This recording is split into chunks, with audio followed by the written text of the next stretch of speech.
Sí. Bueno, buenos días a todas y todos.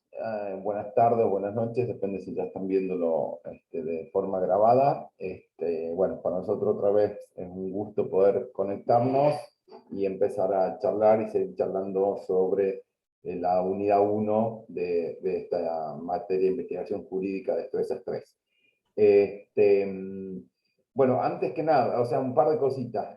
Ustedes saben que está el trabajo práctico colgado, está corriendo el plazo para su entrega. Nosotros lo que vamos a hacer hoy es vamos a terminar, si se quiere, la clase más expositiva las clases más expositivas de esta unidad, para que en la próxima unidad vamos a hacer algunas actividades de trabajo y de discusión. Básicamente ahí no es que vamos a hacer una devolución de todos y todas los trabajos prácticos, sino más bien vamos a identificar algunos puntos que nos parecen importantes destacar o retomar que hayamos leído porque nos hayan llamado la atención por alguna razón.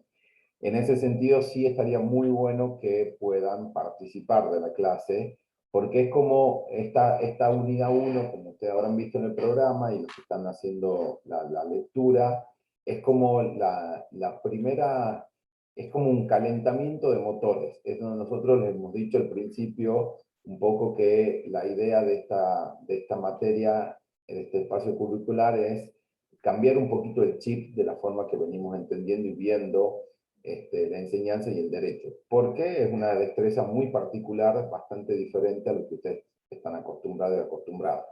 Entonces, en ese sentido, lo que les pedimos es que traten de estar en la primera unidad y más allá, en la última sesión de la unidad, de esta unidad, y más allá que hayan hecho bien, se sientan cómodas y cómodos con el trabajo práctico, aprovechen y vengan y hagan preguntas, sugerencias, y planteen debates, digamos. Y nosotros lo que vamos a hacer, terminando la unidad 1, en la unidad 2 ya nos vamos a meter un poquito más en lo que es la investigación científica en el ámbito del derecho, las formas de investigar el derecho y cómo eso se relaciona con perspectivas o paradigmas desde los cuales miramos al derecho. Entonces eso va a ser como, ahí nos vamos a acercar un poquito a lo más jurídico, si se quiere, durante 2 semanas también. Ahí ya voy a seguir estando yo con ustedes, pero se va a sumar Belén y Vicky va a descansar un poco. Y quien está preparando motores acá conectados también es el profe Carlos Subirán, que ya empieza a hacerse cargo de algunas cuestiones de la unidad 3. Bueno, entonces, trabajo práctico está colgado. Mil disculpas porque las especificaciones sobre extensión, tipo de letra, fuente, tamaño, mejor dicho, etcétera, las hemos mandado recién el lunes y hay, por ejemplo, un compañero que ya había terminado y lo está rehaciendo, así que muchísimas gracias al compañero, hay que darle crédito a Hugo por haber avanzado con eso y por tener la buena voluntad de bajarlo y volverlo a rehacer para que entre dentro de los requisitos formales. Así que mil disculpas si hay alguien más que está en la misma situación. Bueno, ¿qué es lo que vamos a hacer ahora en esta tercer encuentro de la unidad 3? Lo que vamos a hacer es tratar de meternos un poquito más o profundizar o complejizar esto que hablamos, que es el conocimiento científico, ¿no es cierto? Como nosotros hemos llegado hasta esbozar unas primeras ideas de lo que es el conocimiento científico, vamos a mirar cómo se llega al conocimiento científico, cuál vehículo, cuál transporte, cuál herramienta utilizamos para llegar al conocimiento científico, que es el método científico, y después ya no vamos a terminar la unidad y la reunión de hoy cerrando en esto de que cuando hacemos investigación hablamos de un momento, un acto cognitivo, como decíamos, de investigación científica que tiene sus 3 grandes momentos. Y es importante que ustedes entiendan esos 3 momentos porque de hecho el segundo parcial va a constar de llegar al elaborar un plan de trabajo que es justamente lo que le llamamos el segundo momento del proceso de investigación.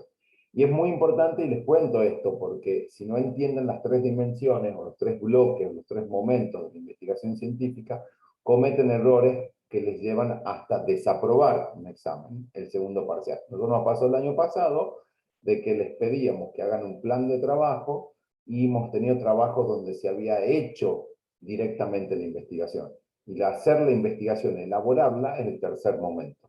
Y esas personas, lamentablemente, han hecho un gran esfuerzo, pero no han cumplido con la consigna. ¿Por qué no? Y uno decía, bueno, pobre. No, el punto es que no entendieron lo que hablamos en la unidad 1 antes, que hay 3 momentos. Entonces, por favor, tengan muy en cuenta esto y que incluso tiene un impacto sobre la nota porque hacen un trabajo que no es el correcto. Bueno, ¿qué hemos estado haciendo hasta ahora? Ustedes acuérdense que estamos en la unidad 1, que la unidad 1, lo que, si se quiere, lo que estamos intentando hacer en la unidad 1 para que ustedes se empiecen a familiarizar, es tratar de ver, no sé, ahí está, lo que, intentar de ver que ustedes entiendan esto del conocimiento científico y el conocimiento científico cómo se diferencia de otros tipos de conocimiento. Y lo que siempre está dando vuelta dentro de la unidad 1, pero también a través de el espacio curricular, estas dos preguntitas que siempre nos presentan, que es por qué queremos o por qué necesitamos el conocimiento científico y específicamente por qué existe una destreza, que es destrezas 3, que es obligatoria, y la que quiere formar a todos los estudiantes y a todas las personas que se convierten en profesionales del derecho, les quiere enseñar una destreza particular, que no es tanto la destreza de saber investigar científicamente, sino saber qué es la investigación, tener herramientas para hacerla y o para identificar y a poder analizar y usar la investigación o el conocimiento científico. Esas son las dos preguntitas que ustedes me han escuchado dar vuelta a mí desde el principio, ¿no? Que vamos a terminar cerrando sobre eso también siempre, digamos, es decir, qué matiz, qué elemento nuevo agrega cada unidad que vamos charlando para poder entender o contestar estas dos preguntas. Nosotros lo que venimos haciendo es tratar de mostrarles a ustedes que el conocimiento científico es una forma diferente de conocer la realidad.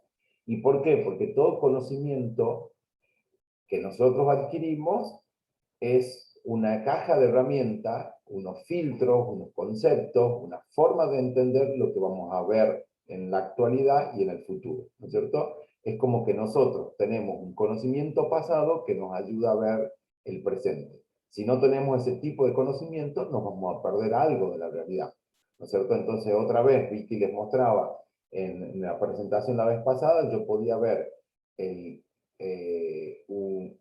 puedo ver o escuchar un relato sobre el inicio de la creación de la humanidad y depende qué conocimiento yo tengo adquirido, voy a entender qué es esto del conocimiento de la humanidad, ¿no es cierto? Y quizás en mi cabeza yo voy a tener guardado diferentes tipos de conocimiento y en algún momento voy a decidir sacar a jugar a la cancha un tipo de conocimiento para conocer la realidad actual. Entonces, por ejemplo, cuando yo quiera entender y conocer el inicio de la humanidad, puedo sacar a jugar mis conocimientos religiosos, porque soy una persona muy religiosa y quiero entender la vida solamente a través de la religión, eso puede tener ventajas y desventajas, y decir el conocimiento, la humanidad empezó de tal manera.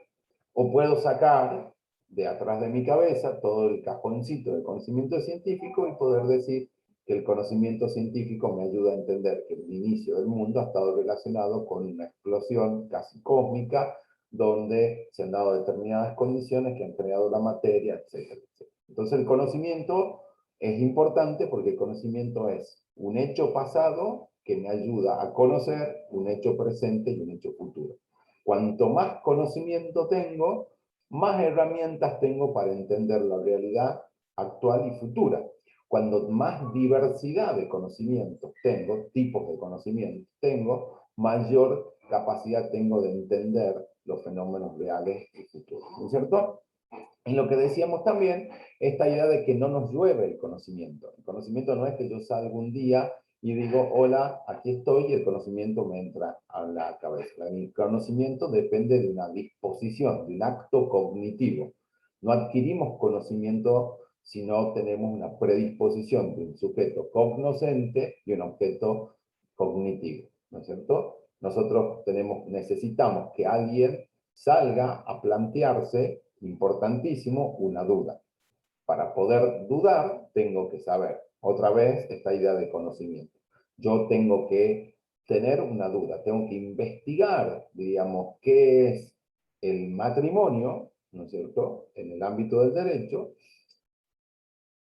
pero para poder investigar qué es el matrimonio, tengo que saber qué es el matrimonio. Y al saber, tengo que saber si hay alguna duda. Entonces se presenta que la institución del matrimonio ya no es lo mismo de lo que pensábamos anteriormente, porque cambió la sociedad, cambiaron los principios que rigen el derecho privado, etc. Y tenemos que reconceptualizar. Hemos podido decir que hay un sujeto cognoscente porque se plantea una duda. ¿Qué va a ir a investigar ese objeto? Que ese objeto puede ser una persona, un fenómeno, una legislación, una cultura, sentimientos, emociones, ¿no es cierto? Entonces necesitamos de esa actitud cognitiva. ¿Y qué es lo que decimos también? Que es muy importante. Esa relación entre sujeto-objeto está determinada por el contexto en el que estamos. Por eso el conocimiento científico no es un conocimiento dado. No es que yo voy y leo un artículo, un libro, un tratado y digo, listo, queda fijado en la pared. No, no queda fijado en la pared. Quedan fijados en la pared dogmas, historias, mitos, etcétera, pero en la pared el conocimiento científico no está fijado en la pared. Está sujeto a los cambios del contexto, cultura, época, sociedad, tiempos, valores, en el cual se da esta relación de sujeto-objeto. Por eso todo el tiempo estamos investigando científicamente, estamos revisitando, estamos reformulando un montón de cuestiones. Sabemos que la velocidad de luz viaja a tantos kilómetros, miles de kilómetros por hora, o por segundo, o por milésima de segundo, y mañana sabremos que no era tan así, que es un poquito más rápido, porque tenemos mejores herramientas, mejores técnicas para poder medir la velocidad de luz. Con otra vez, nosotros teníamos un concepto de familia en el derecho privado que establecía que, por ejemplo, las personas que nacían por fuera de una relación matrimonial se les llamaban hijos e hijas bastardas, ¿no es cierto? Hoy por hoy cambió la sociedad, cambiaron los valores, hay una visión más equitativa, hay una visión más dignificante de la persona que nos hace pensar que el concepto de familia es diferente. Y por lo tanto tenemos que revisitarlo. Lo reconceptualizamos y, por ejemplo, se escribe, gracias a esas reconceptualizaciones, se escriben nuevos códigos civiles, que es lo que ha pasado hasta muy poco, y ustedes están ya estudiando un nuevo Código Civil, que deja atrás un concepto de familia que estaba muy limitado al concepto de familia que tenía una cultura dominante, una religión dominante en el sistema jurídico argentino. Y lo cambiamos. Entonces el conocimiento va cambiando. Ahora bien, el conocimiento científico se va a diferenciar de otras formas de conocer por sus procesos de elaboración, por la forma que se establece la verdad y por el alcance de su afirmación. Que otra cosa que hemos visto y que lo van a ver un poco en el trabajo práctico. Yo puedo decir que el sentido común me dice que la gente dobla a la izquierda, o la gente frena cuando alguien toca la bocina, y eso me puede ser el sentido común. Que para producir ese conocimiento, ¿qué es lo que tengo que hacer? Y bueno, preguntarle a un par de personas, amigos, amigas, leer un artículo en el diario y concluir. ¿Cuál va a ser el criterio de verdad? La verdad va a ser, mientras haya más gente que repita lo que yo he escuchado, más verdad va a ser. Eso me va a decir el sentido común. Y el alcance va a ser absoluto, va a estar marcado para toda la sociedad. En cambio, el conocimiento científico sobre el mismo tema se va a producir a través de técnicas muy específicas, como van a ser entrevistas, estudios estadísticos, etcétera, para poder decir que las personas cuando escuchan una bocina frenan. Se van a hacer estudios hasta como en laboratorios, entre comillas, se van a hacer focus group, donde se van a hacer entrevistas grupales, individuales, se pueden hacer encuestas, etc. Y el criterio de verdad no va a ser la mayoría de las personas dicen tal cosa. Va a ser un poquito más sofisticado, digamos. ¿Por qué? Porque no, la mayoría tiene que ser representativa del grupo que yo estoy investigando. Entonces, por ejemplo, yo voy y digo, sí, la mayoría de las personas que he entrevistado frena cuando escucha una bocina. Pero claro, cuando vos vas a ver a quién he entrevistado, son todas personas que, por ejemplo, no usan auto, ¿no es cierto? Entonces, hay una diferencia entre quienes usan auto y quienes no usan auto. Los que usan auto están más miedosos a que les choquen. Entonces, suponen que la gente cuando escucha una bocina frena. En cambio, el que usa auto quizás no. Entonces hay un problema. O alguien dirá, mira, tu grupo, Gabriel, son todas personas mayores de 50 años. Y entonces lo que vos estás diciendo es representativo de los mayores de 50 años. Entonces, para establecer una verdad científica vamos a tener otros métodos y otras formas de balancear o sopesar lo que estamos diciendo. Y obviamente el alcance siempre va a estar determinado por el trabajo científico. Yo no puedo decir que todas las personas hacen A, B o C. Yo puedo decir que solamente las personas o estas normas jurídicas o estas relaciones sociales están, sé esto de este grupo y que tiene pretensiones de universalidad, pero nunca es universal. Entonces nosotros ahí vamos a tener que el conocimiento científico, ¿no es cierto?, que es el que estamos ya produciendo, y cuando hablamos de conocimiento científico nos saquemos ya la idea de que el conocimiento científico es el conocimiento de la galaxia, de la biosfera o de la biología de los sapos y las ranas. El conocimiento científico es el conocimiento sobre el derecho.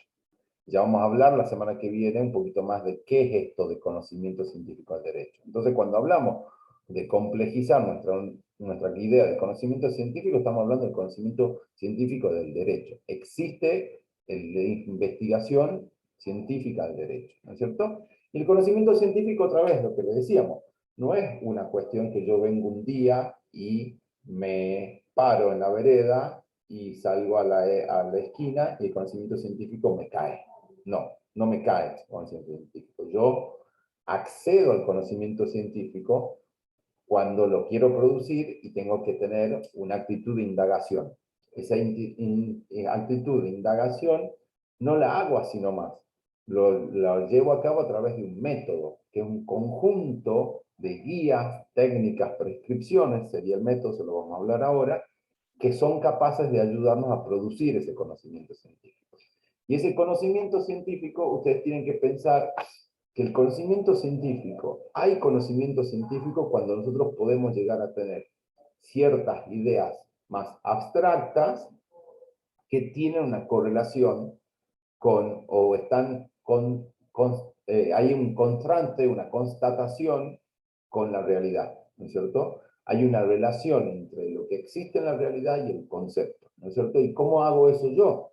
El concepto es porque yo trato de decir que la norma jurídica o el Tratado de Derechos Humanos es un concepto universal en el sentido de que no existe, que se aplica a todas las relaciones o las normas o los documentos, le pongamos documentos, que tienen determinadas características, ¿no es cierto? ¿Yo qué he ido a hacer? He ido y he visto que cuando un documento sea firmado eh, entre estados, cuando ese documento firmado entre estados sea vinculante, o sea, los tratados son los vinculantes. Ustedes saben que hay declaraciones y tratados. La declaración es vinculante por voluntad, por así decirlo, el tratado es vinculante por una decisión política firmada, ¿no es cierto? Entonces, cuando yo tengo un documento firmado por estados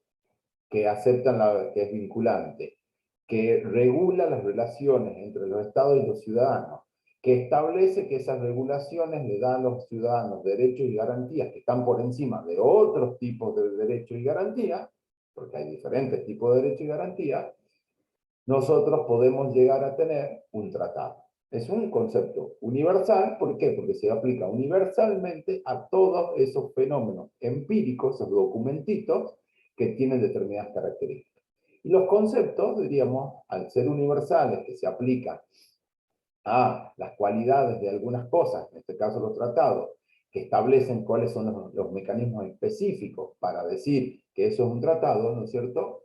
También nos permiten establecer criterios de comparación. Entonces yo ya sé qué es un tratado y qué no es un tratado.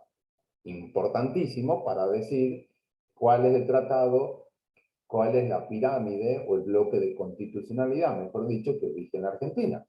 También me va a permitir saber qué es un tratado de derechos humanos y qué no es un tratado de derechos humanos. Me va a permitir saber qué es un tratado de derechos humanos en general o un tratado sobre derecho económico, social y cultural o sobre temas de pueblos originarios. Entonces me va a permitir categorizar ese conocimiento científico, lo voy a poder categorizar. Entonces nosotros necesitamos esa ciencia del derecho para construir estos conceptos universales. Eso es importantísimo. Nosotros vamos a poder lograr decir que tenemos conocimiento científico cuando podemos llegar a tener estos conceptos universales que se constatan empíricamente. Yo puedo decir que lo que digo que existe, existe. Es el problema que tenemos cuando se habla de la existencia de algún tipo de dios, o sea, Zeus. ¿Existe Zeus? ¿Existe Afrodita? Y bueno, no tienen su constatación con la realidad. Para poder decir que existe Zeus, yo no necesito la constatación en la realidad. Lo único que necesito es la fe en la existencia o mi creencia mitológica o la fe en la existencia. No hay una constatación. En cambio, cuando nosotros tenemos la norma jurídica, cuando tenemos el acceso a la justicia, cuando tenemos las relaciones de derecho privado, nosotros tenemos una forma de constatar que existen en la realidad, ¿no es cierto? Y esa es la gran diferencia que nosotros tenemos cuando podamos hablar de ciencia. Están estos conceptos universales que tienen sus correspondencias empíricas. Y esto sí es muy importante, la abstracción.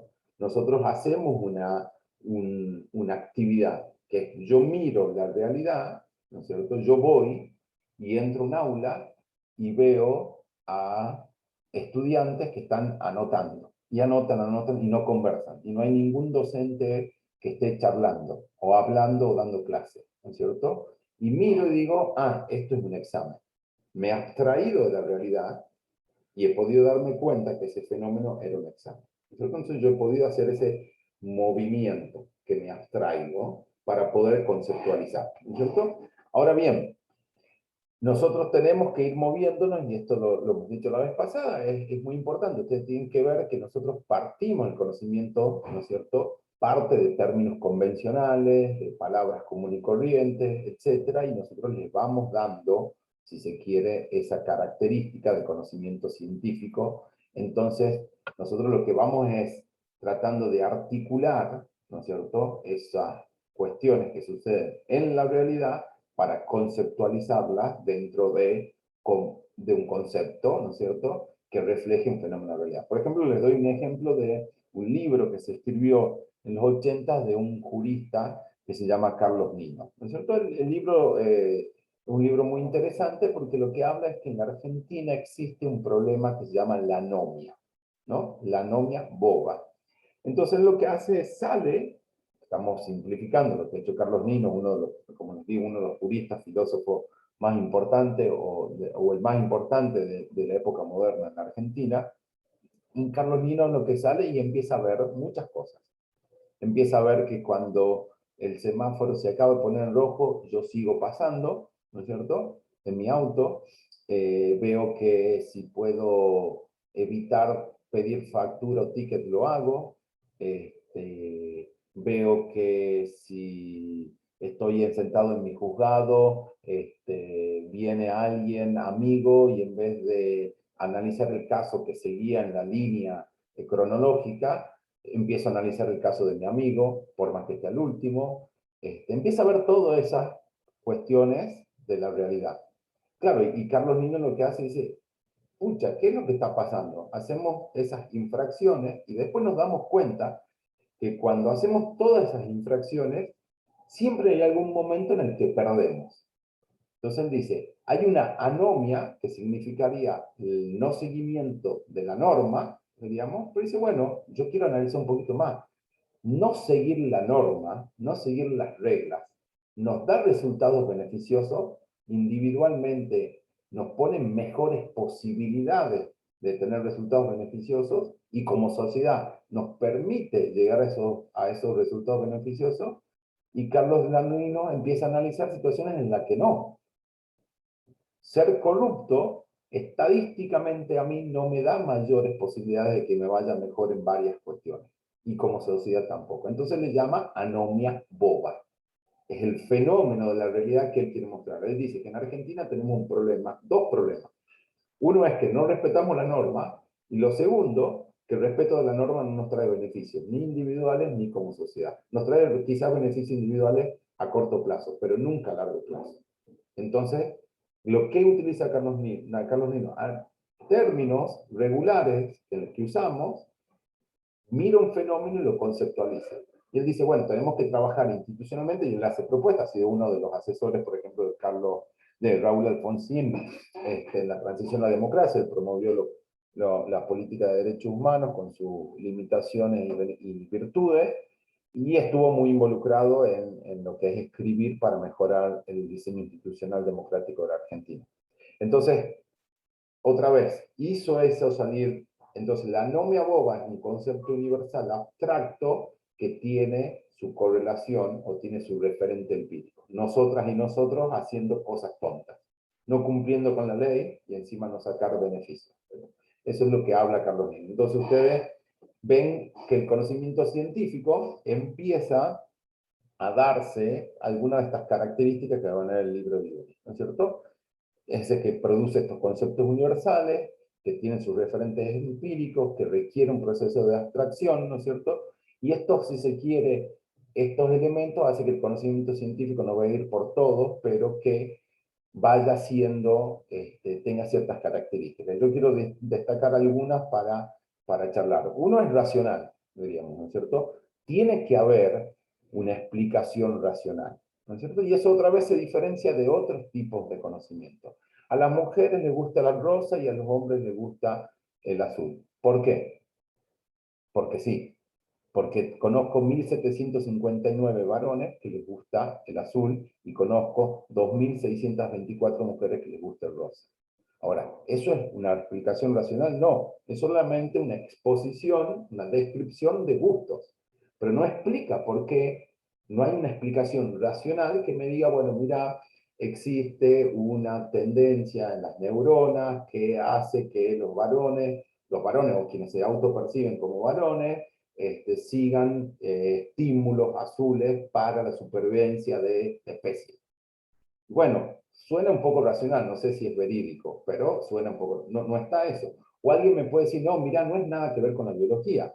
Hay una construcción cultural que no sabemos cuándo empezó, de que el varón de la persona que tiene determinado órgano genital, nacen, le regalan remera azul, le regalan escarpines azul, le pintan la pared azul, le ponen la cintita cuando nacen en su puñito azul. Y bueno, y claro, están más familiarizados del primer color que esas personas con esos órganos genitales que están viviendo, el primer color, y se aferran a ese color y se construye un gusto a partir de ahí. Entonces ahí hay una explicación racional que no pasa por lo biológico y va mucho más allá de a los hombres les gusta el azul porque conozco 1.724 personas que les gusta el azul. Entonces ahí el conocimiento empieza a racional. Ahora bien, hay una relación entre objetivo y verificable. ¿Por qué es objetivo? Hay alguien que viene y te dice, no, no, es conocimiento científico, es objetivo. Y eso va en contradicción, si se quiere, con esto que estamos diciendo, que hay una relación de sujeto-objeto que está determinado por su contexto. Porque la objetividad implicaría que no entran en juego quiénes son, en qué momento y qué tipo de relaciones tienen el sujeto y el objeto cognoscente y cognitivo.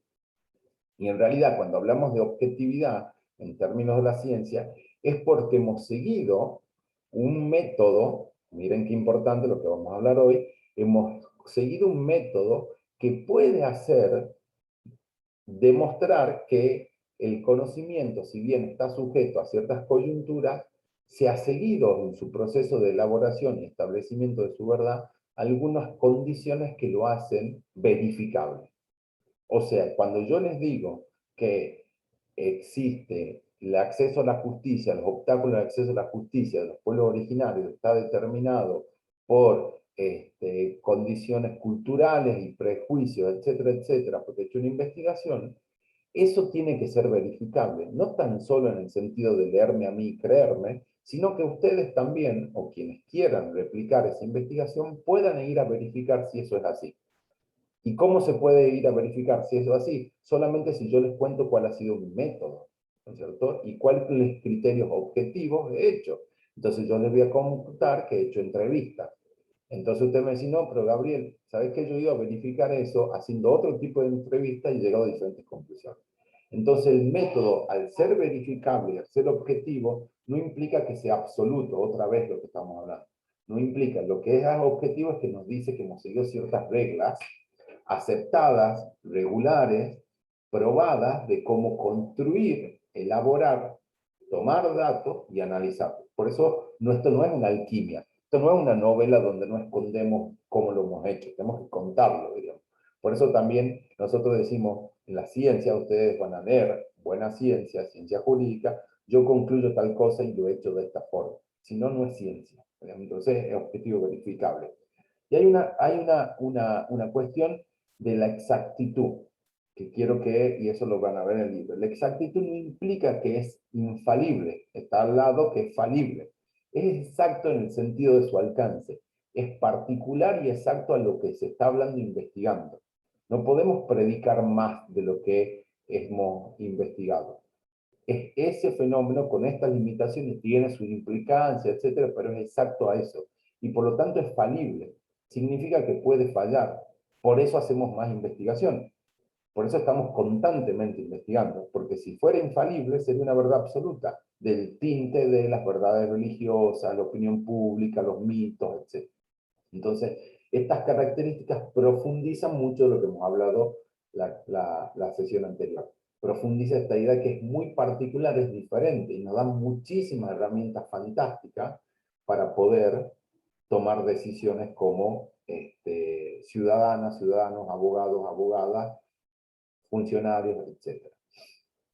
Ahora bien, yo lo que sí hay una cuestión que me parece, antes de entrar en las teorías, que esto de que tampoco es que el conocimiento científico deba ser el que rige todas las decisiones de las personas, ¿no es cierto? Hay decisiones en las cuales yo me baso en las emociones, hay relaciones personales, no sé, estadísticamente o existen, hay mu- está Nino, y hay muchos estudios que muestran de que no tiene mucho sentido resocializar a determinadas personas en determinados contextos por determinados delitos. ¿Por qué? Porque la cárcel no sirve. Y no por eso dejamos de confiar que por más que la ciencia nos muestre de que estamos haciendo intentos en vano, en muchísimos casos no dejamos de intentar involucrarnos en circunstancias donde vemos una situación de ayuda o necesidad, la cual podemos intervenir para cambiar las realidades de esas personas que supuestamente la ciencia nos dijo que no iban a ser resocializadas. Porque también están las preguntas, si nos resocializamos nosotros como sociedad o esa persona que ha pasado por una situación de criminalidad. Entonces, hay toda una discusión. Entonces, no tomamos siempre decisiones por la ciencia. Yo soy un político, un funcionario, el director de tránsito de la Municipalidad de San Miguel de Tucumán, y estamos empezando de cero, este es el nuevo municipio, este es el primer día del municipio y yo voy a poner semáforos. Y el sentido común me dice que si utilice el rojo para frenar, el amarillo para precaución y el verde para seguir. No hay nada científico que diga que los seres humanos reaccionamos a esos colores porque no, es el sentido común. Por alguna razón se convirtió en práctica, ¿no es cierto? Entonces no necesito ir a la ciencia que me explique cuál es el mejor color para usar. Yo lo que puedo ir es al sentido común. También sí podría ir y hacer toda una encuesta y una estadística para ver que esto, pero el sentido común te la da la decisión bastante rápido. Es mejor poner rojo, amarillo y azul, azul, perdón, verde. Entonces, no necesitamos del conocimiento científico ahí. Digamos. Entonces, no es que estamos haciendo que siempre el conocimiento científico tiene que regir todas las decisiones institucionales, estatales o personales. Lo que estamos diciendo es que nos da cosas nuevas. Y hay momentos donde el conocimiento científico nos hace pensar más en una ciudadanía más democrática, en un Estado más democrático. ¿Por qué? Porque volvemos a algunas decisiones que se han tomado en la historia de la humanidad o en la historia de este país, donde se tenía en cuenta solamente el sentimiento de una religión o el sentimiento o el sentido común de determinados grupos en la sociedad.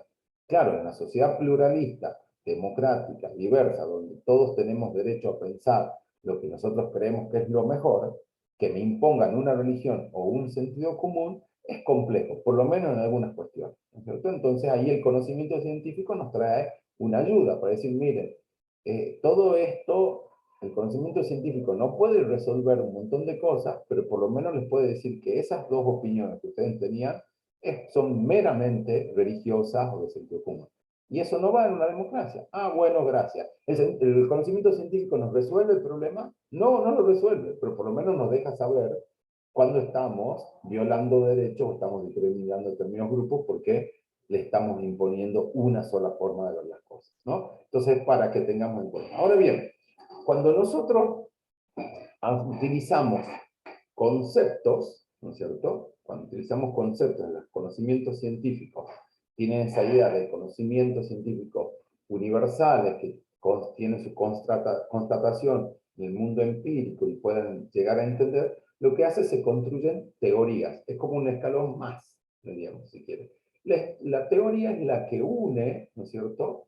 La que ata, la que arma un entramado de conceptos universales que me permiten a mí entender fenómenos más grandes, ¿no es cierto? Entonces paso a una teoría.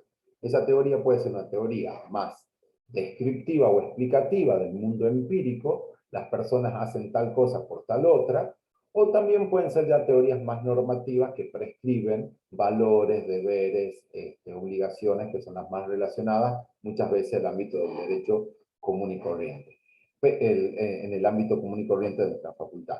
Pero lo que tienen que entender es, y no voy a profundizar mucho, es que cuando tenemos esos conceptos, no están los conceptos solos. Los conceptos van atados y armados en un entramado que se convierte en una teoría. Esas teorías son las teorías que nos van a permitir entender y ver los fenómenos que queremos investigar. Miren todo lo que ganamos nosotros cuando construimos conocimiento. La semana que viene vamos a ver estas cuestiones de paradigmas o teorías del derecho. Depende cómo yo entiendo el derecho, lo conozco, ¿no es cierto? Entonces hay teorías del derecho que nos dicen, por ejemplo, que hay una teoría muy conocida, capaz que ustedes han visto en teoría del Estado y en constitucional, la de Dworkin, que es un filósofo anglosajón, que es la teoría del derecho en su mejor luz, digamos, ¿no? Y la teoría de los derechos en serio, los derechos de las personas individuales, los derechos humanos, mejor dicho, perdón, son como carta de triunfo. Y tiene una teoría que explica o trata de prescribir, mejor dicho, cómo se entiende o se debe entender el derecho. Esa teoría difiere completamente de otras teorías más positivistas, naturalistas, etc. ¿No? Son teorías. Esas teorías son más prescriptivas normativas, en el sentido normativa de que implican darnos una forma de conducta. Después hay otras teorías que son más explicativas del mundo fenomenológico. En el ámbito jurídico podemos decir que nosotros tenemos teorías que explican el fenómeno jurídico a través de su relación y la interacción social. Para poder entender qué es una norma, tenemos que ver no tan solo los códigos, sino también cómo se relacionan socialmente las personas para entender si eso que está en la realidad de un código civil está en la realidad de la sociedad. Entonces, la norma jurídica, cuando nuestra teoría nos dice que la norma jurídica es mucho más que un texto de una ley, empezamos a verla diferente, empezamos a ver cómo se comportan ustedes, nosotras, etcétera, para decir, esto es realmente una ley. Entonces eso también cuando lo vean en Jung tengan en cuenta, es un estadio más en esto de abstracción, ¿no es cierto? Ahora bien, nosotros volvamos a esto, ¿no es cierto? Para poder tener conocimiento científico, que es lo que tenemos acá, tenemos que tener esta actitud de indagación, ¿no es cierto? Ahora, entre esto, que sería esa actitud cognitiva, que yo quiero elaborar conocimiento científico, y la producción de conocimiento científico, tengo que tener un método, ¿no es cierto? No llego solamente a hoy quiero tener conceptos universales a través de un método de abstracción que tengan su referente empírico. voy y hago conocimiento científico. No, tenemos este senderito, necesitamos un método científico, porque si no, esto no va a ser conocimiento científico. Va a carecer, por ejemplo, de objetividad o va a carecer de su atributo de que sea verificable. ¿No es cierto? Entonces nosotros necesitamos tener un método científico. Cada disciplina va a ir construyendo su método científico. No es lo mismo producir conocimiento científico en determinados ámbitos de las ciencias, como puede ser de la historia, que el método científico en el ámbito del derecho. No es lo mismo el método científico del derecho para lo que nosotros llamamos investigación dogmática, o sea, la investigación que quiere conocer netamente el contenido de la ley, que el método de entender el derecho como construcción social, donde ya el derecho es mucho más que la norma. Vamos a tener diferentes métodos, ¿cierto? Vamos a tener diferentes métodos científicos. El método van a ser ese conjunto, si se quiere, de, por un lado, procedimientos, formas de ver y entender. Por ejemplo, ustedes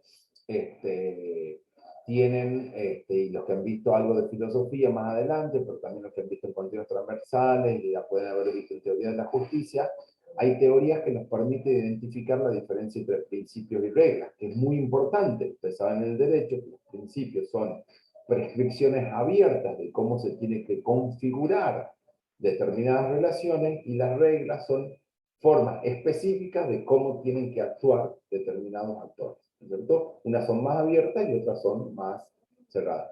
¿Por qué es relevante para la ciencia del derecho la diferencia entre principios y reglas? Bueno, justamente la diferencia está en que los principios son abarcativos y regulan a las reglas, y las reglas regulan las relaciones. Entonces, si yo las confundo, puedo llegar a un problema interpretativo. Por ejemplo, el Código Civil. Ustedes tienen en el Código Civil un conjunto de reglas, esos miles de artículos, pero tienen un artículo muy importante, que es el artículo 2, que establece principios. Entonces ustedes no pueden interpretar esto, que son las reglas, como quieran. Las tienen que interpretar a la luz de los principios. Eso en el Código Civil está bastante claro, porque tiene un artículo 2 que habla, pero en algunos momentos, el artículo 2 que habla de cuáles son los principios. En algunos momentos, el ordenamiento jurídico no es tan claro de hacer esa diferenciación, ¿no es cierto? Entonces nosotros vamos a tener procedimientos, y vamos a tener muchas veces instrumentos. Vamos a tener, por ejemplo, ustedes piensen el telescopio, o el microscopio, digamos, al revés, telescopio, microscopio. Pero también en las ciencias sociales, en la ciencia del derecho, vamos a tener entrevistas, encuestas, software, vamos a tener un montón de instrumentos o técnicas en sentido amplio, ¿no es cierto? Entonces vamos a tener procedimientos, vamos a tener instrumentos, ¿no es cierto? Y ese método, diríamos, científico, lo que va a hacer es darnos la posibilidad de conocer o solucionar un problema de conocimiento, solucionar esa duda, ¿no es cierto? Entonces, el método científico va a ser ese sendero que nos da procedimientos, que nos da instrumentos y que nos permite solucionar ese tipo de, si se quiere, ese tipo de problemas o dudas que tenemos. Ahora, el método científico no es solamente, cuando nosotros tenemos el método científico, no es solamente el conjunto de procedimientos. El método científico se termina de conformar, ¿no es cierto?, cuando nosotros tenemos identificado el fenómeno de realidad que queremos abordar, ese subobjeto que vamos a conocer, que pueden ser fenómenos, patrones, eventos, personas, actitudes, normas, principios, etc.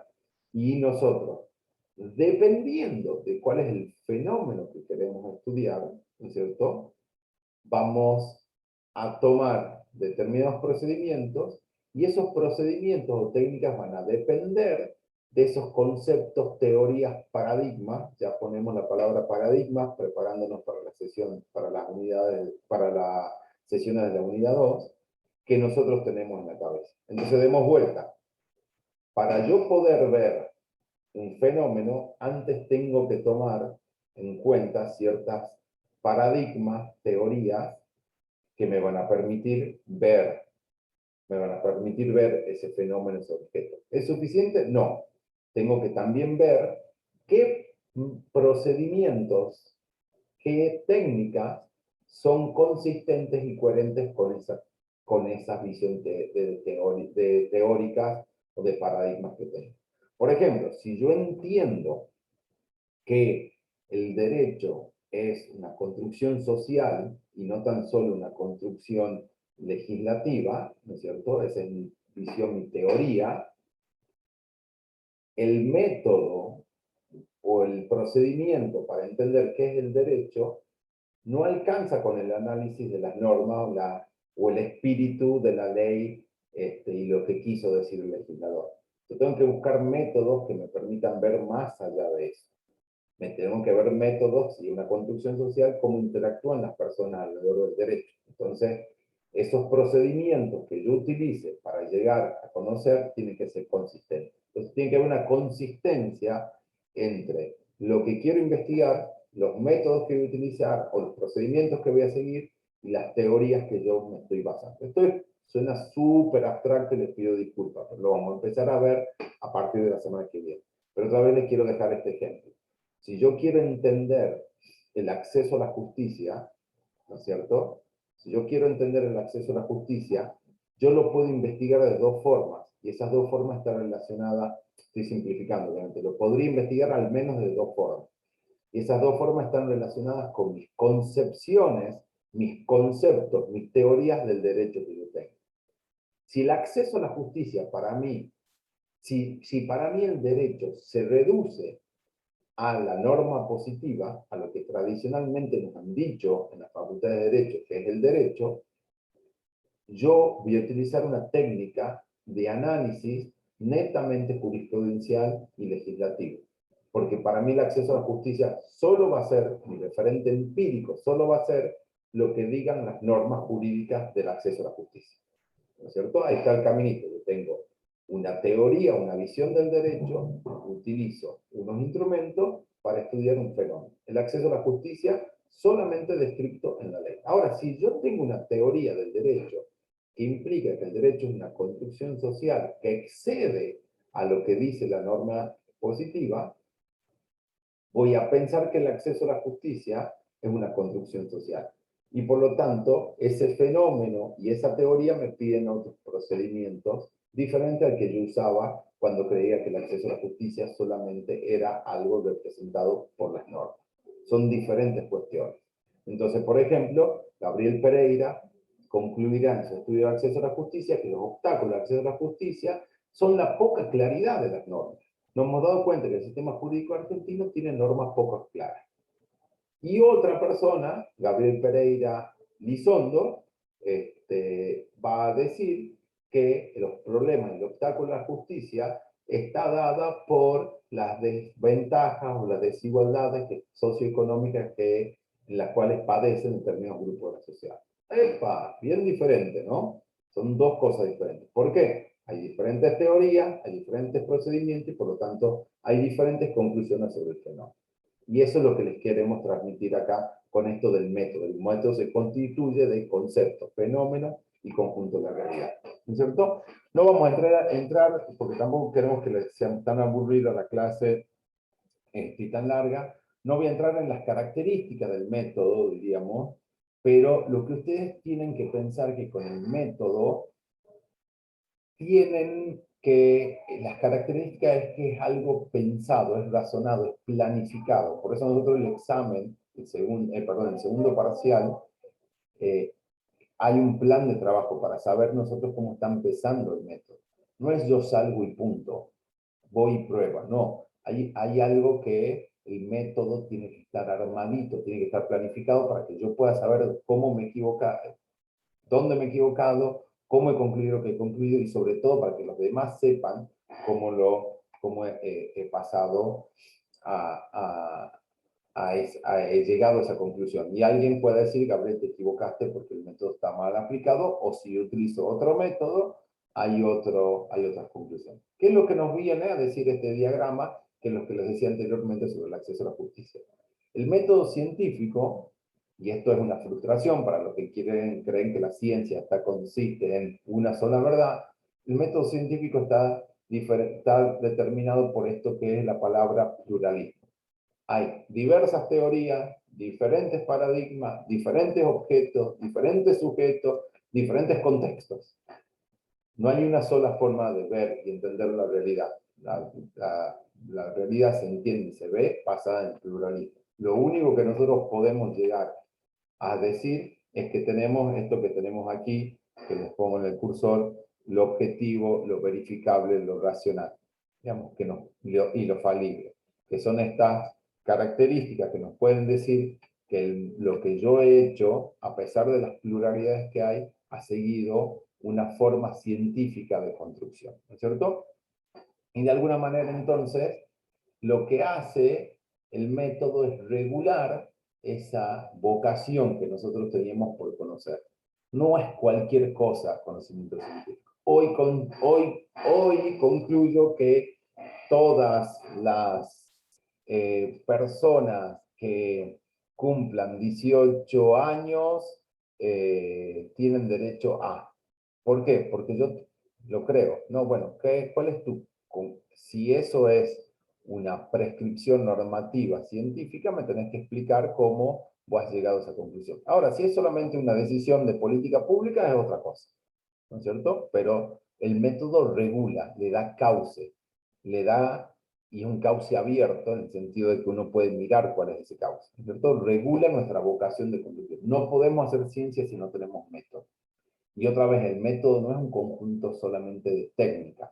El método incorpora una perspectiva teórica, un paradigma, e identifica qué es lo que quiere investigar. Si no, el método sería solamente un vaso, un bisturí o un software donde ponemos cuestiones. Ahora bien, y ya para ir terminando mi parte, y vamos a ir a seguir Victoria en este momento. Nosotros esa estructura, esa relación, si se quiere, que tenemos acá, investigación, método, conocimiento, sucede ese proceso de elaboración del método científico sucede a través de tres grandes momentos. ¿Por qué? Porque tenemos que tener cierta disciplina, tenemos que entender de qué estamos hablando. Nosotros vamos a tener tres momentos, tres dimensiones, los tres momentos son tres dimensiones, y la palabra momento está mal usada, porque cuando yo digo momento parecería que sucede un momento y nunca más va a suceder. En la investigación muchas veces esos tres momentos se superponen, llegamos a la segunda dimensión y volvemos a la primera, etc. Pero sí hay una idea de cronologicidad. Tenemos un primer momento, un segundo momento y un tercero. Después se van a ir intercalando, superponiendo, se lo voy a hablar un poco Vicky. Pero es importante eso. Y una aclaración. Ustedes pueden decirme, todo bien, pero ¿por qué es una destreza todo lo que me está diciendo usted? Si yo no quiero ser investigadora, yo no voy a ser investigadora. Ahora, volvemos otra vez. ¿Por qué? Porque para poder saber que estás frente a conocimiento científico jurídico, tenés que saber entender de qué estamos hablando. Cuando hablamos de conocimiento científico jurídico, tenés que saber las características, etcétera, etcétera, porque te va a ser muy valioso. Hasta aquí, yo no estoy mirando, ¿hay alguna pregunta, sugerencia, pedido? ¿Se entiende más o menos lo que estamos hablando, lo que estoy hablando, o es mucho chino básico? No, no, sí me quedó claro. A mí inclusive me quedo pensando del tema del color rojo, y lo he asociado también, profesor, al tema de que cuando una persona va manejando en un auto y se prende una luz roja, intuitivamente, por instinto uno ya sabe que tiene que frenar, pero no es científico. O cuando uno ve un rojo en un examen, ya lo toma como nota mala, y es solamente un color. Exactamente. ¿Qué ha pasado ahí? Hemos ido construyendo A, un sentido común, y B, hemos ido construyendo quizás un conocimiento científico que demuestra que ese sentido común ha sido tan adquirido en las personas que hasta los confundimos con un instinto. Pero no era algo científico, no es que el rojo está mal. Miren ustedes, en esto que estamos hablando de los colores me parece muy importante, el negro, ¿no? Y mucha gente les molesta el tema de los lenguajes inclusivos o no inclusivos. El negro, creo que nosotros podemos apostar, si estaríamos en los asados que nos gustaría tener y nunca vamos a tener hasta que no termine la pandemia, podríamos jugar a apostar y concluir que la mayoría de las personas identifican el negro con algo negativo. ¿No es cierto? ¿No es cierto? La tormenta, no, tormenta negra, mal, digamos. No, no, no. Negro, no, no. Negro el horizonte. Yo, los exámenes, mi horizonte es negro, ¿no? ¿Cómo el negro está cargado de negatividad?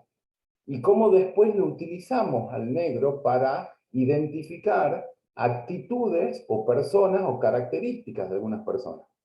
Y bueno, entonces uno empieza a ver, mira, hay algo aquí que tiene que ver con el uso del lenguaje y a qué le atribuimos qué cosa. No porque sea científicamente comprobable, es una construcción del sentido común. Entonces, ahí empieza el conocimiento científico a mostrarnos algunas cuestiones de por qué esa atribución, solamente en términos de colores, porque al fin y al cabo eso tiene una implicancia jurídica, la discriminación, ¿no es cierto? ¿Por qué tenemos que ir mirando un poquito más y desmitificar que es instinto, que es lo normal, que es lo natural, sino más bien decir, esto lo único que tiene una explicación de sentido común, nada más. Elegimos el sentido común para basar nuestras decisiones, bueno, ahí ya discutiremos. Pero está muy bueno tu ejemplo. No he podido ver tu nombre, ¿me puedes decir tu nombre, perdón? Me llamo Hugo. Hugo, ahí está, perfecto. No, muchas gracias, Hugo, por la intervención, porque es muy importante. Y uno cuando va deshilachando estas cosas ve las connotaciones jurídicas que tiene. Muy importante tener en cuenta eso. Bueno, ¿alguien más quisiera comentar o hacer alguna pregunta o sugerencia? Si no, le damos paso a Vicky. Bueno, Vicky, todo tuyo. Ya yo paso la presentación. Bueno, en esto, retomando un poco lo que decía Gaby en esto del método científico, el método va a regular lo que es el proceso de investigación. El proceso de investigación van a ser la serie de decisiones que vayamos tomando durante este proceso donde de una duda pasamos a crear conocimiento científico, ¿no? Bueno, el proceso de investigación va a tener por un lado fases que van a tener que ver con la cuestión temporal y va a tener una serie de dimensiones. Bueno, las fases del proceso de investigación van a ser tres. Van a ser el planeamiento, el trabajo de campo y la comunicación. El planeamiento, que va a ser básicamente en lo que consista el segundo parcial, es el planeamiento es la preparación del proyecto.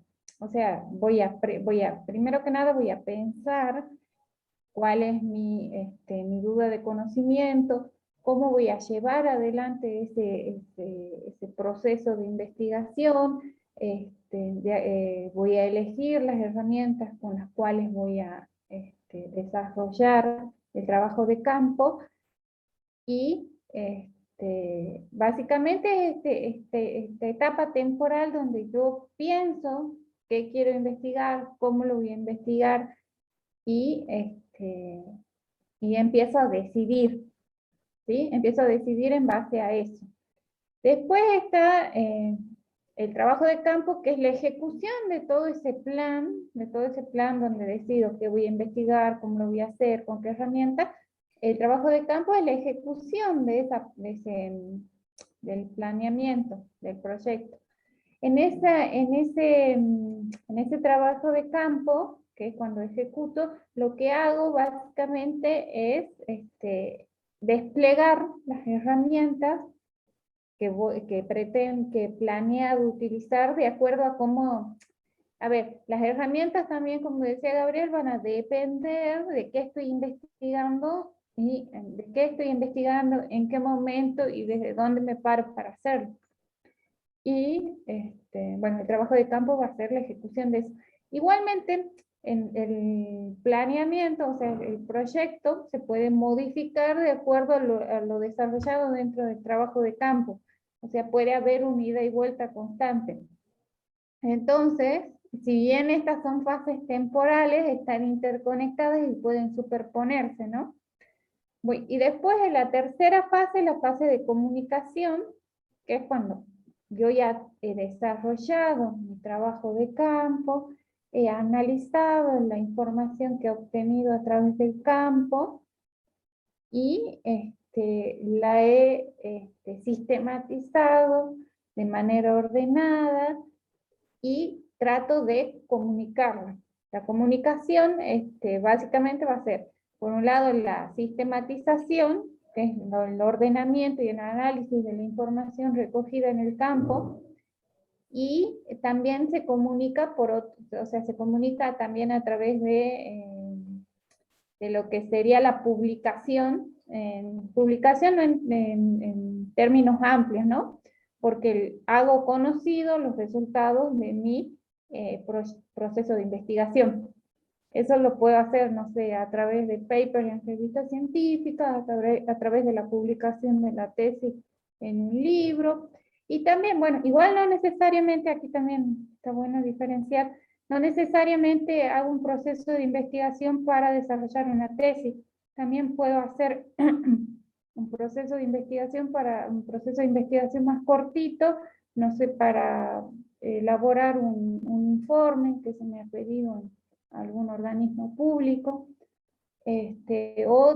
bueno, dentro de mi formación puedo desarrollar un proceso de investigación más corto donde los resultados se plasmen dentro de una publicación dentro de una revista científica. Puedo hacer divulgación de esos resultados, como hemos visto en la clase anterior, a través de esta comunicación más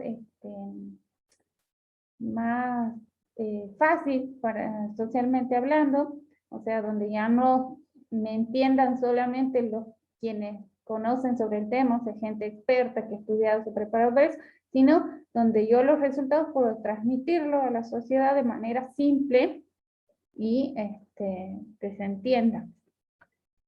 Bueno, estas son fases temporales, lo vuelvo a repetir porque es bien importante, que se pueden superponer a la hora de llevar adelante el proceso de investigación. De hecho, es esperable que se superpongan, o que se revise el planteamiento del problema en función de lo que me brinda el campo.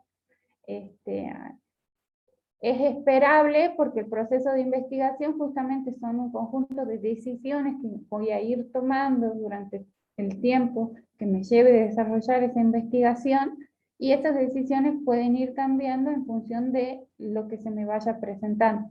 Sin embargo, es necesario la fase del planteamiento, primero que nada porque hace una cuestión de que se me plantea una duda en función de lo que ya conozco.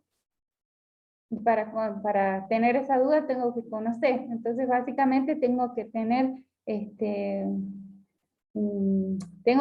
una lectura previa, esto en términos prácticos, ¿no? Para conocer ese tema, tengo que haber leído sobre el tema, tengo que haber indagado. Entonces, en base a eso se me va a presentar la duda, ¿no? Y esto es necesario organizarlo porque, primero que nada, porque bueno, eso ya lo van a ver un poquito más adelante en la unidad 3. Tengo un problema, o sea, voy especificando mi problema, voy planteando preguntas en base a eso, voy planteándome preguntas, posibles respuestas, que serían las hipótesis, los objetivos que voy a seguir para lograr llegar a conocer el fenómeno. Entonces, la fase de planteamiento es necesaria, no implica que no se pueda revisar, pero es necesaria porque me pone en una posición ordenada y metódica, que es básicamente lo que exige el método científico, ¿sí? Bueno, y después dentro del proceso metodológico, aparte de las fases temporales, tenemos lo que son las dimensiones, que se entrecruzan con las fases temporales. Las dimensiones van a ser la epistemológica, de la estrategia general y de las técnicas de recolección y análisis de datos.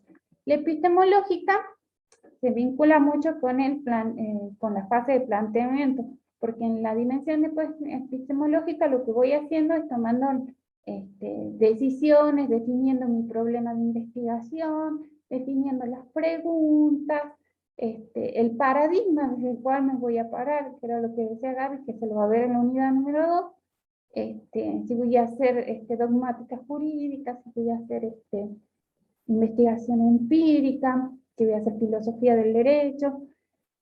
Y Gaby, ¿puedes pasarla ahí en...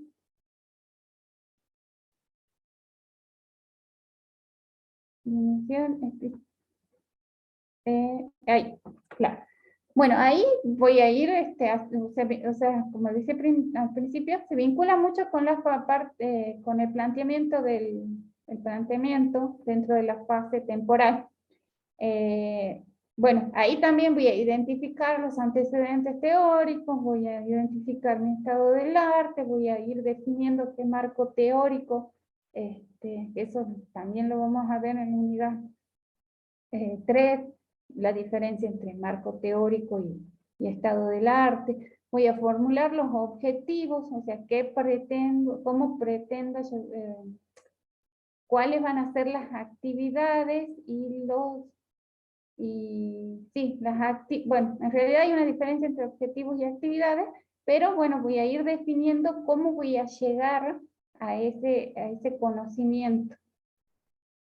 Sí, ahí, perdón Vicky, reforzar algo que has dicho vos, digamos, esa es la parte donde nosotros podemos definir esto que veníamos hablando de qué es lo que vamos a investigar y de dónde lo vamos a investigar. Y justamente nosotros vamos a ver un poquito eso entre la unidad 2 y la unidad 3, vamos a estar mirando esas cuestiones, digamos, para poder, y nosotros, de aquí en más esto que le está contando Vicky, tanto de esta dimensión y de la segunda que vamos a ver, de eso se va a tratar este espacio curricular a partir de hoy hacia adelante, ¿no es cierto? Ayudarles a transitar en primer momento esta dimensión epistemológica y luego ya la segunda que está más relacionada a la elaboración del plan de trabajo, digamos, no lo que es la parte de comunicación después. Pero es importante que tengan en cuenta, acá nosotros reflexionamos, teorizamos, empezamos a darle vuelta a qué queremos investigar, qué parte de esa duda queremos investigar y desde dónde, esa parte más teórica de las teorías. Perdón, Miki. Sí, bueno, y ahí para nosotros, recuerden, vamos a subir una serie de temas y bueno, eso va a ser como, marca un paraguas también de los temas que van a poder desarrollar y también es como, a ver, va a ser una suerte de ayuda porque elegir un tema de investigación es difícil, es difícil porque justamente nosotros como personas socializadas conocemos un montón de cosas. Entonces por ahí va a estar bueno que haya una serie de temas predefinidos. Bueno, después dentro del proceso de investigación vamos a encontrar la dimensión de la estrategia general, que van a ser el conjunto de decisiones que vamos a tomar respecto a las herramientas y encuadre que va a tomar nuestra investigación. Ahí, por ejemplo, vamos a ver, vamos a decidir si vamos a hacer investigación exploratoria, si vamos a hacer investigación explicativa, si vamos a hacer investigación descriptiva, que sería el tipo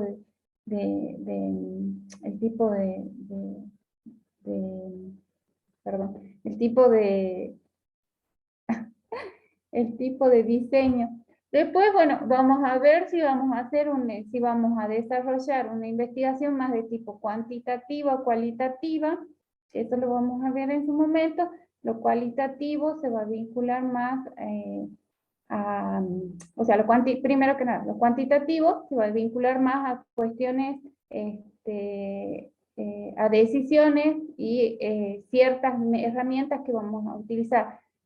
Y lo cualitativo, para desarrollar un enfoque cualitativo también vamos a ver qué tipo de herramientas vamos a querer utilizar y vamos a ir definiendo en función de eso si va a ser enfoque cualitativo, cuantitativo, o si va a ser mixto, si va a ser cual y cuantitativo. Ahí también vamos a definir los contextos y los escenarios, que es que vamos a decidir dónde, con qué sujetos, o sea, con qué objetos, sujetos-objetos muchas veces, vamos a desarrollar la investigación. Por ahí vamos a querer ver acceso a la justicia, y dentro del acceso a la justicia podemos querer ver el acceso a la justicia de las mujeres en situación de violencia durante la pandemia.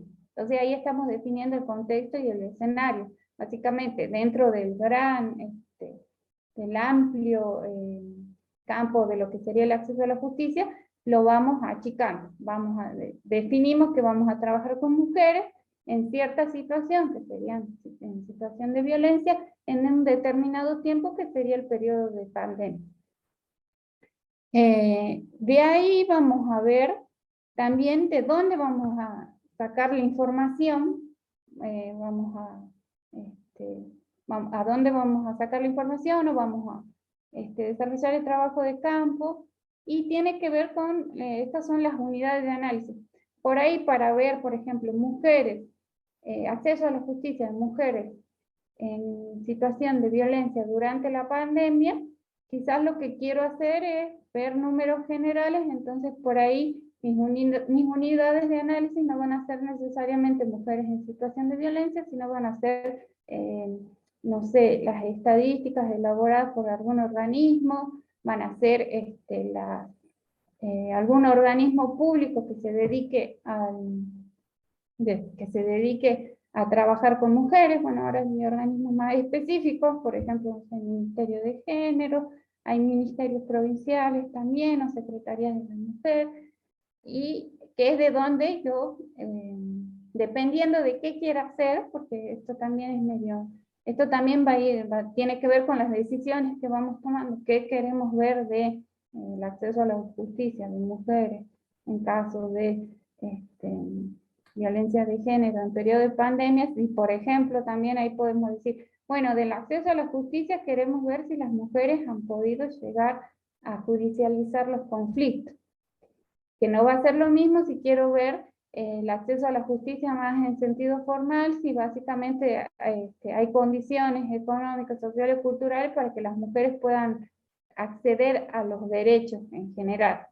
O por ejemplo, si quiero ver el acceso a la justicia en un sentido más simbólico, que tiene que ver con si los tribunales o los organismos administrativos como las comisarías reciben o no reciben denuncias, y cuál es el tratamiento que hacen respecto a eso.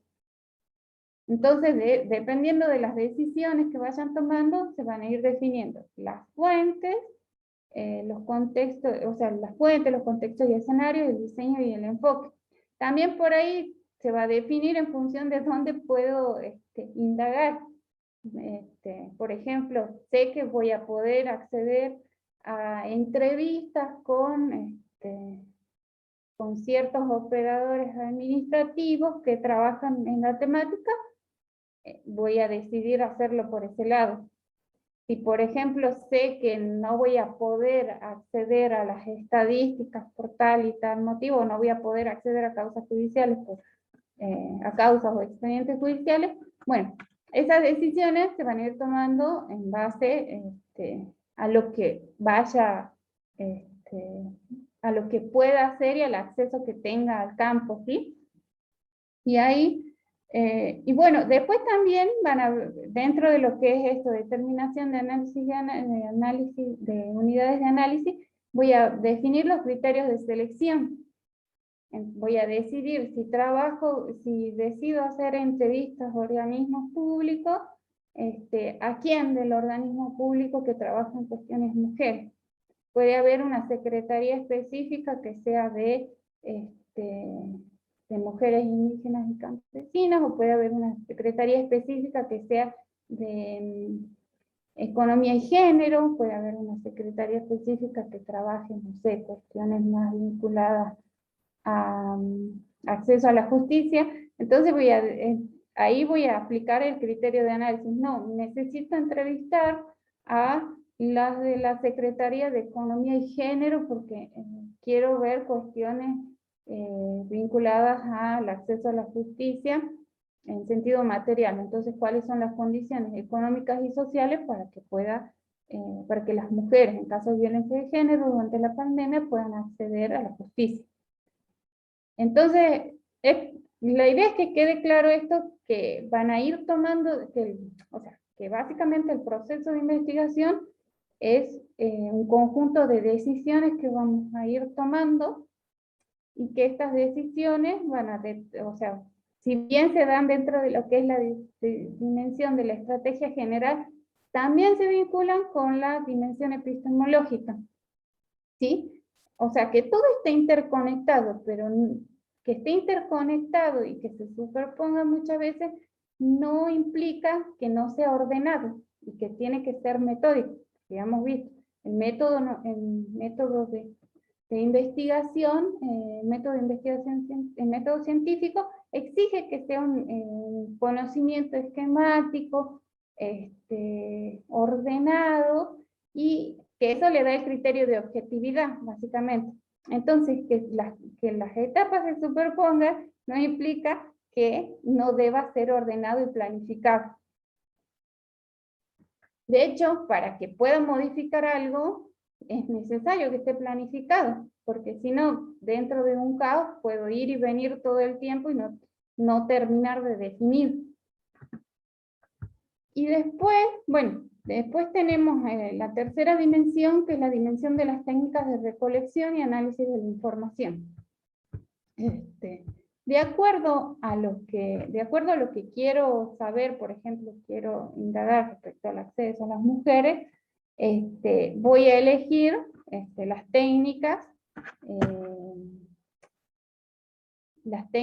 con las cuales voy a recolectar la información. Eso lo vamos a ver en las otras unidades. Decido que mi investigación va a ser más cualitativa que cuantitativa, que voy a combinar enfoques, que voy a hacer entrevistas semiestructuradas a mujeres que se han visto en situación de violencia de género durante la pandemia, y las voy a combinar con un análisis respecto a las estadísticas que elabora tal organismo. O puedo hacer un grupo focal, que podría ser juntar un grupo de mujeres que se ven en situación de violencia, que están en situación, de violencia de género durante la pandemia, porque lo que quiero es más un relato colectivo. No quiero hacer entrevistas individuales, sino quiero un relato más colectivo. Entonces, decido llevar adelante un grupo focal. Esto va a depender de lo que se quiera hacer durante la investigación. Después, bueno, el trabajo de campo va a consistir básicamente, una vez decidido llevar adelante entrevistas, grupos focal, encuestas, en hacer las encuestas, en hacer las entrevistas, realizar el grupo focal, y después una vez que he realizado las entrevistas, el grupo focal, lo que hago es empezar a codificar toda esa información. Hay herramientas específicas para hacerlo, ¿no? Dependiendo si es cuantitativo o cualitativo.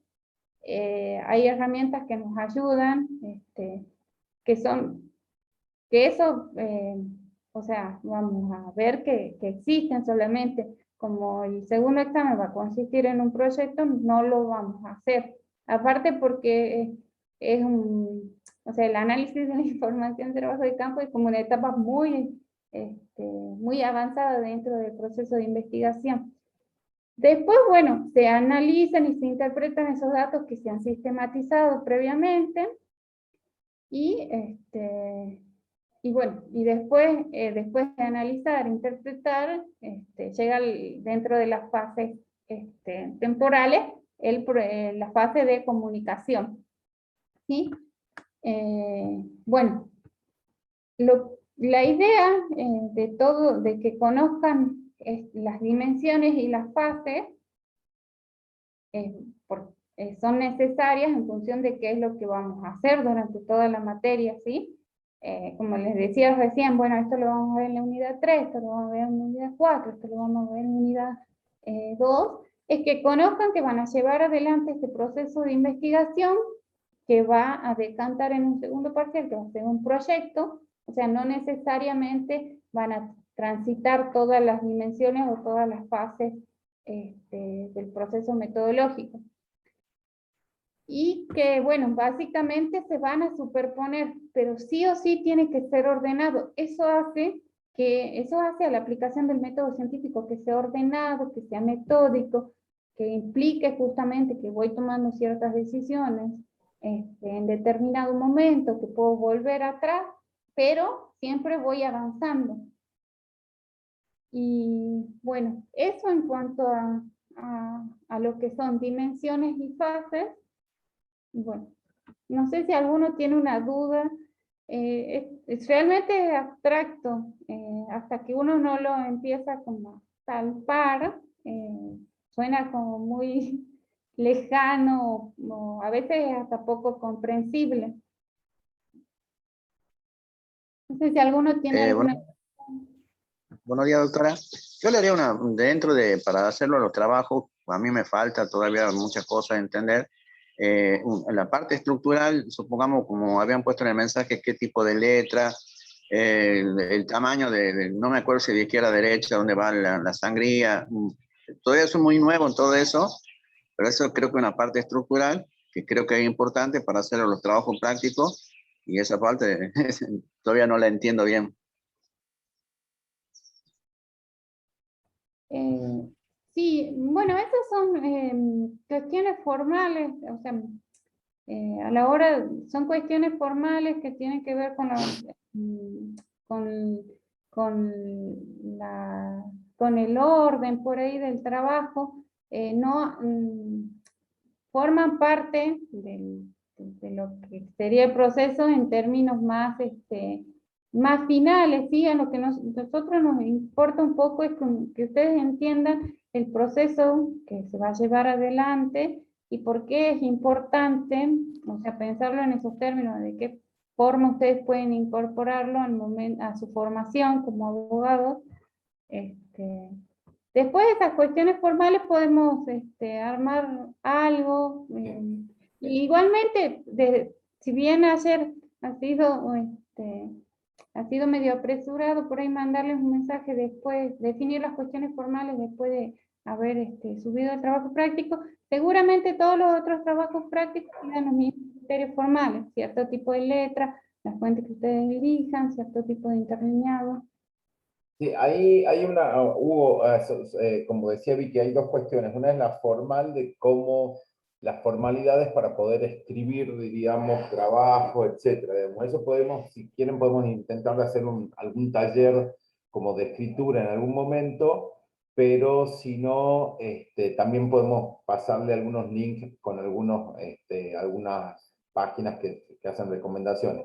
Concretamente, respecto de los trabajos, no es necesario que, a ver, sí, no vamos a poner grandes formalidades, diríamos, ¿no? Y esto es en documento de Word, si es que está familiarizado, o en la propia página de la universidad, y vos vas y ves el tamaño de fuente, están en una de las pestañas, y también la interlineado. No van a ser grandes cosas, diríamos. De hecho, si estás un poco, o cualquiera se siente un poco inseguro, googleando cómo poner fuente o tipo de letra en documento Word, lo van a encontrar rápido. Así que no se hagan drama, o no piensen que va a ser muy complicado.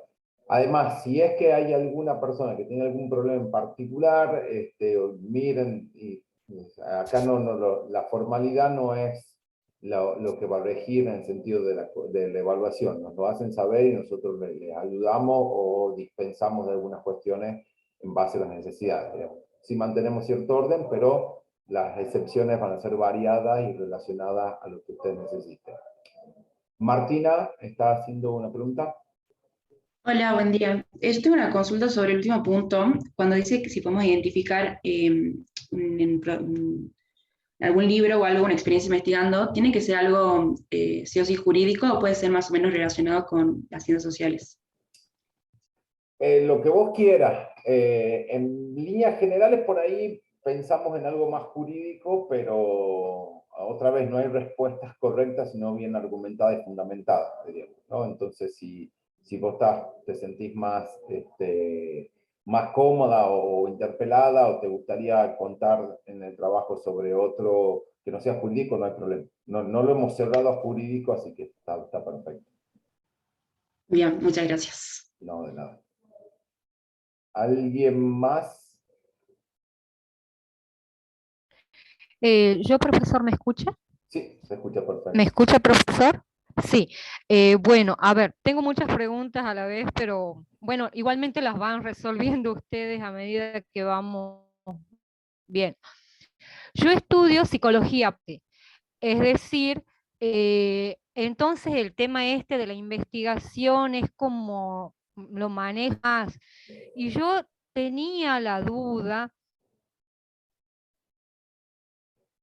de saber, por ejemplo, si en la investigación, en el traficar, por ejemplo, un cuestionario o un instrumento semántico de Osgood, es decir, algo más específico, o no vamos a llegar a tanto, como por ejemplo para evaluar un test de actitud, por ejemplo, de la mujer, continuando con este tema de la mujer, hasta qué punto los organismos dependientes del Estado, hasta qué punto se siente protegida por la justicia, cosas así, ¿se puede? ¿Vamos a llegar así? Gracias, Nora. Nora está preguntando para quienes no están familiarizados o familiarizadas con algunas ya técnicas muy específicas, ya sean de recolección o análisis de datos. Lamentablemente en la materia no vamos a llegar ahí. La materia se va a concentrar más que nada en lo que explica un poco Vicky, que es ese primer momento de poder entender y ver cómo se construye o se decide sobre un problema de conocimiento basado en determinadas teorías, etcétera, y cómo se planifica. Para esa parte de planificación vamos a ver algunas técnicas específicas, pero las vamos a ver muy por encima, no nos da el cuatrimestre para eso. Sobre todo porque también nosotros tenemos una cuestión, diríamos, diferente de otras carreras, no sé si en ciencia y psicología, es en derecho no se aprueba con una tesis. Entonces, por lo tanto, quedamos como descolgados de lo que conocemos sobre cómo lo aplicamos. Entonces, llegamos hasta un punto donde creemos que es lo más importante para que usted pueda entender cómo se produce un plan de trabajo o cómo se identifica un trabajo científico. Así que sí, lamentablemente ahora no vamos a llegar con tanta profundidad. Carlos Zulcán, colega, quería decir algo. Sí, bueno, aparte de todo lo que han venido desplayando mis compañeros, Bien. Yo les quería decir que en la medida de lo posible, sobre todo cuando avancemos, estamos hablando de la unidad quinta, sexta, a lo mejor, bueno, a lo mejor podemos llegar a ver algún ejemplo de aplicabilidad de estas técnicas de recolección. Por ejemplo, utilizando software, ¿no? Software específico para que vean que todo esto tiene una contraparte fáctica y que de repente, cuando hablamos de lo cualitativo, bueno, existen herramientas, software como por ejemplo el Ilamutec, que es para procesamiento de texto. Por ejemplo, existen un paquete estadístico que yo a lo mejor puedo mostrar para que vean cómo se diseña una encuesta, qué fácil que es el procesamiento y la interpretación de los resultados, como para que no quede tan en abstracto. Vamos a ver si podemos llegar a eso. A lo mejor, ¿quién no le dice? Podemos implementar un mini taller. Ya vamos a ver, si nos da el tiempo, vamos a lanzar el desafío. Sí, totalmente, como dice Carlos, también eso también depende de mucho de cómo los estudiantes van reaccionando y que nosotros tenemos una base mínima que es el programa y las unidades cómo están estructuradas, pero a medida que vaya habiendo mayores necesidades, requerimientos, esto es ilimitado, por así decirlo, entonces podemos ir agregando cosas en base a esto que decía Carlos y la pregunta de Nora. Sí, yo podía hacer un aporte. Sí, Luisito, dale. No, respecto del tema del método que hablabas vos, Gabriel, bueno, y también Victoria y todo el procedimiento, así como para tener en cuenta también esta vinculación integrada, que bueno, el tema de investigación con los objetivos y también las técnicas de investigación, pero bueno, lo que quería resaltar así brevemente, el tema del método, la importancia, que es lo que va a caracterizar, digamos, al conocimiento científico de otro tipo de conocimiento, como el conocimiento de sentido común, que también expresábamos. Por ejemplo, había un trabajo que había surgido de la Universidad Nacional de Avellaneda, que refutaba un sentido común que estaba instalado, digamos, en la sociedad. Por ejemplo, esto de que las personas que cobran una asignación universal por hijo, cada vez tienen más hijos para supuestamente seguir usufructuando, digamos, un programa, por ejemplo, social. Y justamente este trabajo científico lo que hace es tratar, digamos, analiza todos los datos estadísticos de los usuarios de la asignación universal por hijo y demuestra que en realidad la tasa de, digamos, de promedio de hijos por cada beneficiario ha disminuido, no ha incrementado en el tiempo, sino que al contrario ha disminuido. Entonces, bueno, ¿cómo surge digamos, desmitificación? Es justamente por el método que surge, donde nosotros podemos replicar o reconstruir lo que ha hecho la Universidad Nacional de Avellaneda para, digamos, cómo ha trabajado para llegar a esas conclusiones, y eso lo logramos gracias, digamos, al método. Y el otro tema es decir, bueno, cómo se instalan digamos, estas ideas de que, por ejemplo, bueno, porque, qué sé yo, no sé, yo tengo un vecino que cuando ha empezado a cobrar el programa empezó a tener más hijos, y también lo mismo pasa, no sé, con la vecina de mi hermana, y así, bueno, se va construyendo, pero justamente el método es lo que nos va a dar la certeza de las conclusiones sobre un tema u otro tema. Después, también en el tema de los objetivos, ahí va a determinar cuáles son las técnicas que tenemos que aplicar, digamos, si nuestros objetivos es, por ejemplo, ver, bueno, cuál ha sido la tasa de nacimiento de la asignación universal por hijo. Bueno, tengo que, por ejemplo, ver los datos estadísticos, un trabajo estadístico con un determinado programa. Ahora, si yo quiero ver cuáles son las causas de que acrecientan, por ejemplo, la cantidad de hijos, una determinada familia, como por ejemplo puede ser mi vecina o un grupo, digamos, en determinado barrio, etcétera, ya tendría que hacer entrevistas, por ejemplo, a esa familia, cuáles serían, digamos, las motivaciones o las causas, hacer un análisis más que nada con entrevistas en profundidad. En otro voy a hacer un trabajo estadístico. Yo, por supuesto que esto lo vamos a ir viendo con mayor detalle a cada una de las etapas que marcó Victoria, pero lo que quería resaltar que le demos mucha importancia a lo que resaltaba Gabriel, que es el método científico, que es lo que va a caracterizar y va a diferenciar en la forma de conocimiento, que es el conocimiento científico, de otros tipos de conocimiento que están presentes, digamos, en nuestra cultura. No tienen, digamos, no hay una diferencia jerárquica, digamos, sino más que nada en la confiabilidad, en la generalidad de ese conocimiento. Pero nosotros convivimos con un conjunto de conocimientos diferentes fuentes: conocimiento científico, conocimiento de sentido común, conocimiento también de tipo religioso, etcétera, que nos ayudan a resolver incluso problemas cotidianos. Así que básicamente eso quería resaltar, de focalizar en lo que caracteriza el conocimiento científico, que es el método.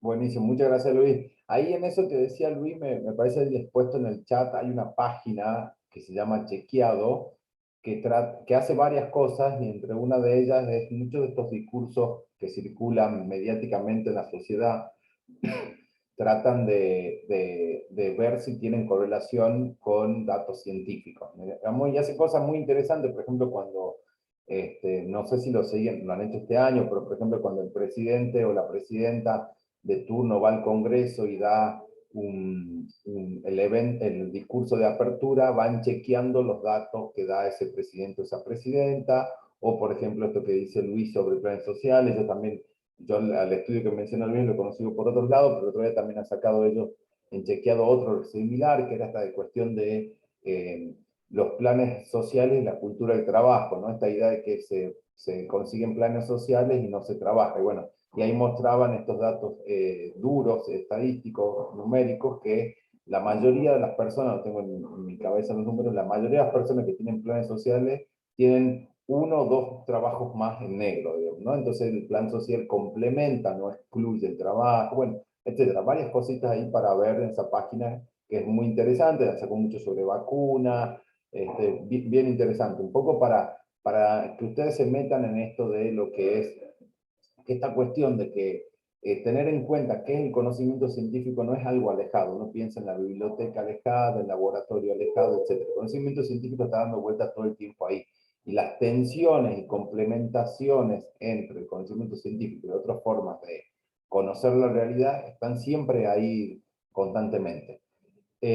Bueno, terminamos con la unidad 1. La unidad 1 es un poco un resumen que también ha hecho Vicky y Luis, digamos, ¿no? Nosotros ahora lo que queremos mostrarles es que hay diferentes formas de conocer, que el conocimiento es un momento que nos ayuda a conocer, el conocimiento adquirido nos ayuda a conocer el conocimiento, la realidad presente y futura, que el conocimiento científico es una forma de hacerlo, que hay conocimiento científico jurídico, que ese conocimiento científico jurídico nos va a ayudar a entender la realidad y que nos permite ponerle en duda todo lo que conocemos constantemente, y que nosotros tenemos que, para producir ese conocimiento científico, en este caso jurídico, tenemos que saber identificar que nos propone conceptos más abstractos que tienen su correlación o constatación con datos empíricos. Pero para poder hacer eso, el conocimiento científico tiene un método. Y básicamente, ese método se construye de teorías que uno tiene, o de marcos analíticos o paradigmas, de los procedimientos y técnicas que se eligen en base a esa parte de la teoría, que nos permiten abordar ese fenómeno social de la realidad que nosotros queremos entender. Justamente la materia, este espacio curricular, es sobre eso, cómo transitar ese proceso. No vamos a poder terminar en el último de los momentos, que es la elaboración de una investigación, pero sí vamos a transitar el primer y el segundo momento o dimensiones que mencionó ahorita. Nosotros lo que vamos a hacer es pedirle por favor que terminen con el trabajo práctico, que tienen el plazo. Acuérdense que ustedes, para aprobar el primer parcial, tienen que aprobar 5 trabajos prácticos. Nosotros vamos a aprobar o desaprobar, vamos a tener aprobar, desaprobar o rehacer, y les pedimos por favor que el jueves se traten de conectar a la clase, porque va a ser mucho más la clase va a depender un poco más de sus intervenciones y dudas que de nuestras exposiciones. Así que está bueno para que ustedes ya vayan afianzando ciertos conocimientos. Profe, Sí. ¿qué tal? ¿Cómo le va? Buen día. ¿Qué tal, Andrea? ¿Cómo estás? Bien, bien. Mire, le hago una pregunta. ¿El conocimiento científico jurídico sería como el fin último a adquirir, digamos, en ese segundo trabajo práctico, en el del segundo parcial? El segundo parcial va a ser tratar de que ustedes puedan diseñar un plan, Sí. o sea, sobre una investigación que les lleve a un conocimiento jurídico científico, exactamente. Nosotros lo que vamos a hacer es decirle, bueno, ustedes de ahora en más, esa sería lo ideal, supongamos que nosotros quisiéramos terminar, es la realidad, nosotros quisiéramos que ustedes al final de este cursado puedan decir, si yo quiero investigar, sé cómo planificar qué voy a investigar científicamente. ¿No es cierto? Ese va a ser el objetivo. Bien. Bien, muchas gracias. No, gracias, Andrés. Bueno, si A no, hay, vuelta de... si no hay más, no sé si alguien te decía algo, Hugo, o alguien más. Bueno, si no hay más... No, que no te decís sí. Perfecto. Bueno, si no hay más preguntas, comentarios, vamos cerrando la clase. Muchísimas gracias y nos estamos conectando el jueves que viene. Muchas gracias a ustedes, profesores. Ah, Muy muchas lindo la clase. gracias. Gracias, profesor.